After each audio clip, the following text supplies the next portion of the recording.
leaning back, hands at your side, legs crossed. Okay, seated posture. Good question, thank you. First of all, for those of you, how many of you sit in meetings with tables? Okay, how many of you put your hands in your lap? Don't do that. Why, you might ask? Why do we not put our hands in our lap? Where do I put them? Pardon me? Where do I put them? Okay, I'm gonna put your hands should always be at table height or higher. Why do you think that's true?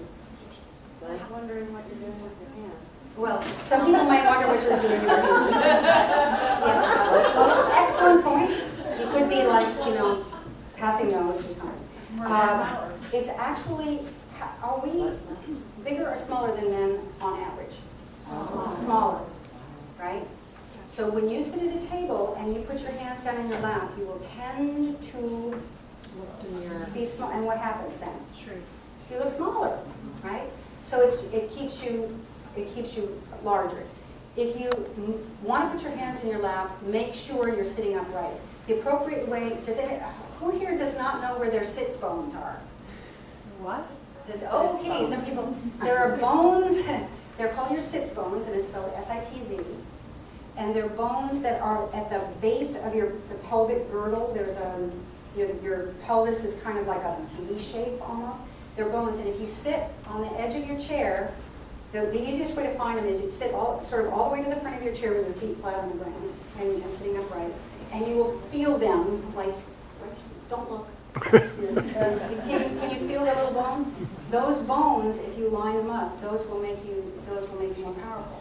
Now, we can't all sit like that all the time, but if you come back to that kind of a seated stance, I sit like that most of the time. I find it a comfortable way to sit.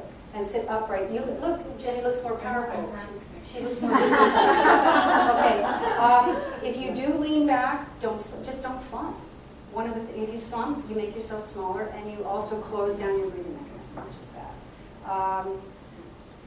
There are other positions that are Powell positions, which if you really have guts, you can try. The one you sit and you have your hands on your belly. That position is reserved for the most powerful person in the room. Body language studies. The most powerful person who thinks they are the most powerful person in the room does this. It's arrogant. It is arrogant because it says I'm the most powerful person in the room. And yeah, it's like Someone knew like this. Yeah. I didn't know you were doing Yeah. something I didn't want to work with. So just be aware, exactly, be aware of your body language. Be aware of what you put in front of yourself. If you cross yourself, if you're open, your hands stay open, whether they're on the table or in your lap. Those are all things for yes. So when I opened the interview, I saw one chairman. He did, he knows what he did.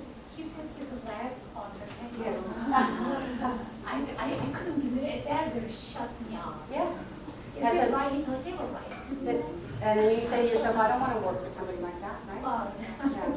And I believe that you have to trust those kinds of gut reactions a lot of times. If your gut says to you, I don't want to work for that person, I guarantee you will not change your mind. No, I believe that most of the time you will not change your mind, right? When you get that gut feeling. And some of that has to do with body language and very disrespectful. Yeah. So, other questions? Yes. Actually, I don't know. I wanted your opinion on this. I was somewhere recently where they said if you were waiting and you want to be approached, that you put your hands behind your back, because sometimes this can be too powerful, and that if your hands are behind you or in a resting type of stance, that you might be more approachable to someone that might want to be able to talk to you. I think I haven't considered that before. I think that could be true, as long as you don't look like, as long as you're careful and don't get too military about it. Because if you're like this, you're parade rest, right? I'm not in the military, but some of you here can do parade rest, right?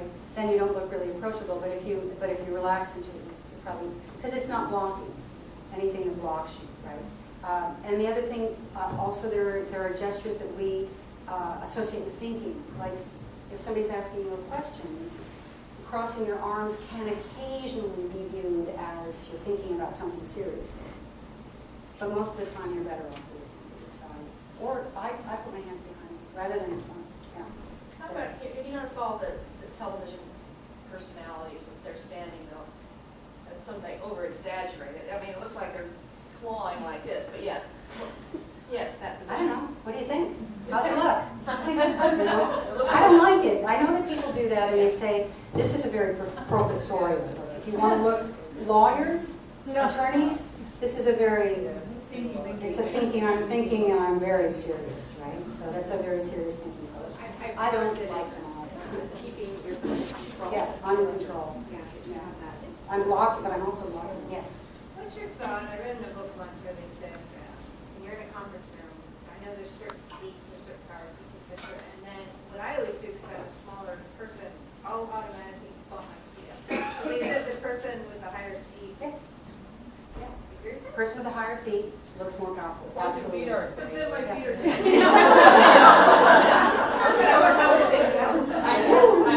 I don't have too many suits with pockets, but I do have some. I tend to put my hands in my pockets. As Is well. that, well, not those pockets, like your hips. Again, a lot of the things, they just close you down. I mean, you can do it, and you can do anything. We can put our hands wherever we want. Well, please don't put it wherever you want. But my feeling is that a lot of those are casual gestures. Guys do it, they put their hands in their pockets and they rattle their chain. It's really, what do I do with my hands? And it's better to get comfortable with letting your hands just be. Now, Kathy, I wanted to say one thing, because Kathy talked about voice and the recognition of voice, and I wanted to get to that just real quickly, because I remembered I forgot, which is that your voice, your facial expression is perceivable through your voice over the telephone. Study after study has shown this. So if you're frowning, the person on the other end can hear that.